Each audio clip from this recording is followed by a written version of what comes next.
ವೀಕ್ಷಕರೇ, ಇತ್ತೀಚೆಗೆ ಚಿತ್ರದುರ್ಗ ಜಿಲ್ಲೆ ಮೊಳಕಾಲ್ಮೂರು ತಾಲೂಕಿನ ಮೊಳಕಾಲ್ಮೂರು ಪಟ್ಟಣದ ಹೊರವಲಯದಲ್ಲಿರುವ ನೂತನ ವಾಲ್ಮೀಕಿ ಭವನದಲ್ಲಿ ಮಹರ್ಷಿ ವಾಲ್ಮೀಕಿ ನಾಯಕರ ಸಂಘದ ಮುಖಂಡರಿಂದ ವಾಲ್ಮೀಕಿ ಮಹರ್ಷಿ ಜಯಂತಿಯ ಪೂರ್ವಭಾವಿ ಸಭೆ ನಡೆಯಿತು.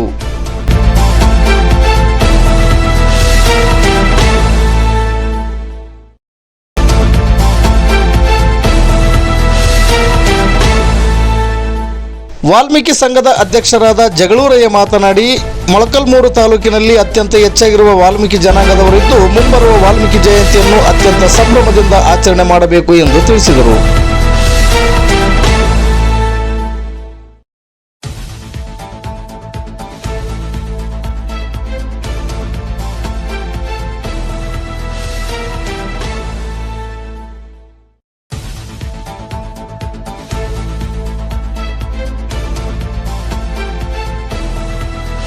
ಈ ಭಾಗದಲ್ಲಿ ಅತ್ಯಂತ ಹೆಚ್ಚಿರುವ ವಾಲ್ಮೀಕಿ ಸಮುದಾಯದ ಬಂಧುಗಳು ವಾಲ್ಮೀಕಿ ದಿನಾಚರಣೆಯನ್ನು ಯಾವುದೇ ಪಕ್ಷಭೇದ ಮರೆತು ಎಲ್ಲರೂ ಒಗ್ಗಟ್ಟಾಗಿ ಅತ್ಯಂತ ಸಡಗರದಿಂದ ಆಚರಣೆ ಮಾಡಬೇಕು ಎಂದರು.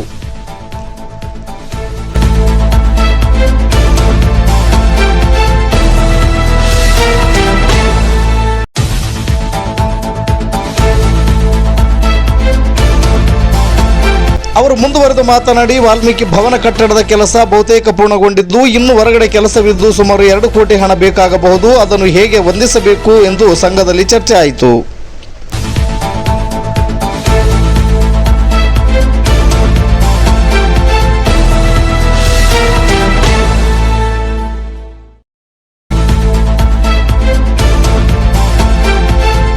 ವಾಲ್ಮೀಕಿ ನಾಯಕ ಸಂಘದ ಕಾರ್ಯದರ್ಶಿ ವಿ ಮಾರನಾಯಕ ಮಾತನಾಡಿ, ನಮ್ಮ ಸಂಘದಲ್ಲಿ ಎಲ್ಲರೂ ಒಗ್ಗಟ್ಟಾಗಿ ಸಮುದಾಯಕ್ಕೆ ಶ್ರಮಿಸಬೇಕು. ನಾಯಕ ಸಮಾಜ ಅನ್ನೋದು ಬಹುದೊಡ್ಡ ಸಮಾಜವಾಗಿದ್ದು ಇದನ್ನು ತೂಗಿಸಿಕೊಂಡು ಹೋಗಬೇಕು.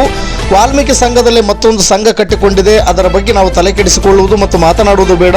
ಅವರನ್ನು ಕೂಡ ನಮ್ಮೊಟ್ಟಿಗೆ ಕರೆದುಕೊಂಡು ಸಮುದಾಯ ಕಟ್ಟುವಂಥ ಕೆಲಸ ಮಾಡೋಣ ಎಂದರು. ವರದಿಗಾರರು ಸೋಮಶೇಖರ ಭಟ್ರಳ್ಳಿ, ಇದು ಗರುಡ ನ್ಯೂಸ್. ನಾನು ಮಲ್ಲೇಶ್ ಕಮತೂರು. ಸಮಾಜದಲ್ಲಿ ಯಾರು ಕಣ್ಣಿದು ಅಂತ ಹೇಳಿದ್ರೆ ನಾಯಕನಿಗೆ ನಾನೇ ಹಾಗೆ ಆಗ್ಬಾರ್ದು ಅನ್ನೋ ದೃಷ್ಟಿಯಿಂದ ನಾವೆಲ್ಲ ಸೇರಿ ಜಗಳೂರನ್ನ ಅಧ್ಯಕ್ಷರನ್ನ ಮಾಡಿದ್ವಿ. ಅವರು ಕೂಡ ನಾವು ಕೇಳ್ತಕ್ಕಂಥ ವಿಚಾರವನ್ನ ಮನನ ಮಾಡಬೇಕು.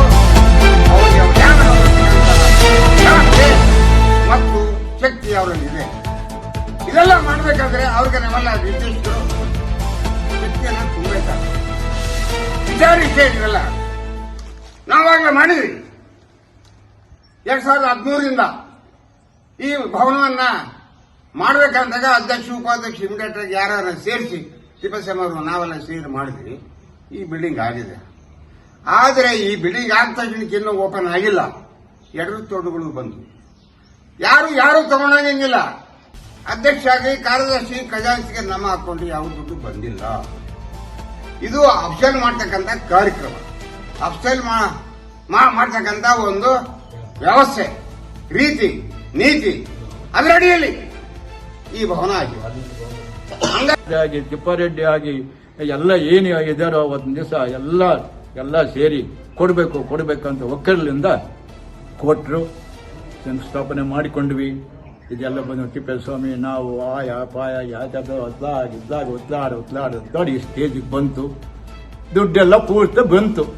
ಆ ದುಡ್ಡು ಬಂತು, ಆ ಪೂರ್ತಿ ದುಡ್ಡ ಬಂತು. ಆ ದುಡ್ಡಿಗೆ ಬಿಲ್ಡಿಂಗ್ ಆಗೋಯ್ತು. ಇನ್ನು ಇದಕ್ಕೆ ಅಡಿಷನಲ್ ಆಗಿ ಏನು ಬೇಕಾಗಿತ್ತು? ಕಾಂಪೌಂಡ್ ಬೇಕು, ಅಲ್ಲಿ ಚರಂಡಿ ಬೇಕು, ಇದಕ್ಕೆಲ್ಲ ನೆಲ ಸಮತಟ್ಟಂತ ಗುಂಡು ಇವೆಲ್ಲ ಬರೇ ಸುತ್ತ ಏನೂ ಇರಲಿಲ್ಲ, ಎಲ್ಲ ಗುಂಡುಗಳೇ ಇದ್ವು. ಹಾಗಾದ್ರೆ ತಿರ್ಗ ಮತ್ತೆ ಅವಾಗ ಅಷ್ಟೊತ್ತಿಗೆ ನಮ್ಮದು ದುಡ್ಡೆಲ್ಲ ಪೂರೈಸಿತು. ಅಧಿಕಾರ ಅನ್ನೋದೆ ತಿಪ್ಪೇಸ್ವಾಮಿಗೆ ಶ್ರೀರಾಮುಲು ಅವರು ಬಂದರು. ಶ್ರೀರಾಮುಲು ಕೂಡ ಬಿಡಲಿಲ್ಲ. ನಾವು ಹೋದ್ವಿ, ಕೇಳಿದ್ವಿ. ಪಾಪ ಅವರು ಇಲ್ಲೇ ತಿಪ್ಪೇಸ್ವಾಮಿ ಅವರೆಲ್ಲರೂ ಏನು ನಿಮ್ಮ ಬಿಜೆಪಿಯವರು ಬಹಳಷ್ಟು ದಿನ ಎಲ್ಲರೂ ಅಲ್ಲೇ ರೋಡ್ನಾಗ ತರಬೇಕಂತ ಕೇಳಿದ್ವಿ. ಬರೀ ಸರ್ ಹೋಗೋಣ ಅಂದು ಏನ್ ಓದ್ತದ ಮಿಸ್ಟರ್ ಪೋಪ లేదు మాకు 5 ಕೋಟಿ ಮಲ್ಲ 5 ಕೋಟಿ ಎಲ್ಲ ಅಂತ ಕೇಳಿದ್ವಿ.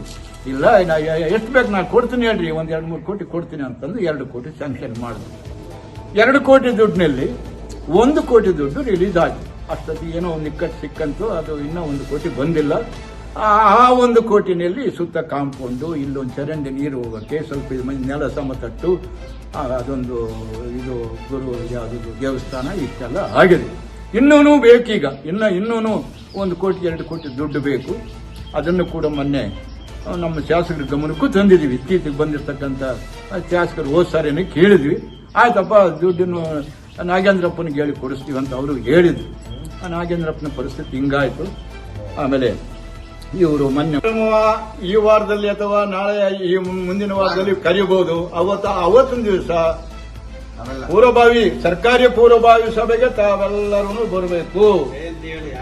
ಜಯಂತಿ ಆಮೇಲೆ 17/10/24 ಏನ್ ನಡೀತೀವಿ ಅದ್ದೂರಿಯಾಗಿ ಹಿಂದೆ ನಡೆಸಿದ ಅದೇ ಸಿಸ್ಟಮ್ನಲ್ಲೇನೆ ಅವತ್ತಿನ ದಿವಸನೂ ಕೂಡ ಭಾಗವಹಿಸಿಕೊಂಡು ನಮ್ಮ ಕಾರ್ಯಕ್ರಮ ಯಶಸ್ವಿಗೊಳಿಸಬೇಕು. ಶಾಂತ ರೀತಿಯಿಂದ ಯಾವುದೇ ಒಂದು ಅಹಿತಕರ ಘಟನೆಗಳಾಗದಂಗೆ ನೋಡ್ಕೊಂಡು ಹೋಗ್ಬೇಕು. ಆಮೇಲೆ ಆ ಭಾಗದಲ್ಲೆಲ್ಲ ಡಿಜಿಗಳು ಬಾಜಿಗಳು ಅಂತಂದ್ರೆ ಹುಡುಗರು ಕೆಲವು ಕಡೆ ಎಲ್ಲ ಬರ್ತಾರೆ. ನಿಮ್ಗೆ ಯಂಗ್ಸ್ಟರ್ಸ್ ಗೊತ್ತೈತೆ ಅದೆಲ್ಲ. ಅದನ್ನೆಲ್ಲ ಅವ್ರವ್ರ ಹಿಂದೆ ಹಂಗೆ ಮಾಡ್ಕೊಂಡು ಹಂಗೆ ಬರ್ಲಪ್ಪ, ನಾವೇನು ಅದಕ್ಕೇನು ಜವಾಬ್ದಾರಿ ಇಲ್ಲ. ಏನು SIಗೆ ಅವ್ರಿಗೆ ಇವರಿಗೆ ಹೇಳೋದು, ನಾವು ಹೋಗಿ ಹೇಳೋಣ. ಹೆಂಗೋ ಮಾಡ್ಕೊಂಡು ಹೋಗ್ತಾರೆ ಸರ್ ಲೈಟಾಗಿ ಏನು ಅಂತ ಹೇಳಿ ಇಷ್ಟು ಕಾರ್ಯಕ್ರಮ. ಅದು ಆಕ್ಷೇಪಣೆ ಇದೆ. ಆಕ್ಷೇಪಣೆ ನೀಡಿರೋ ಅಂತ ಏನಂತ ಗೊತ್ತಿಲ್ಲ. ಅಲ್ಲಿ ಎಲ್ಲರೂ ಏನೋ ಮಾಡಿರೋದೇ ಅಲ್ಲಿ ಕೂಡ ಹಂಗ ಮಾತಾಡಬಾರ್ದು ಅಂತ ಕೂಡ ಹೇಳಿದ್ರು.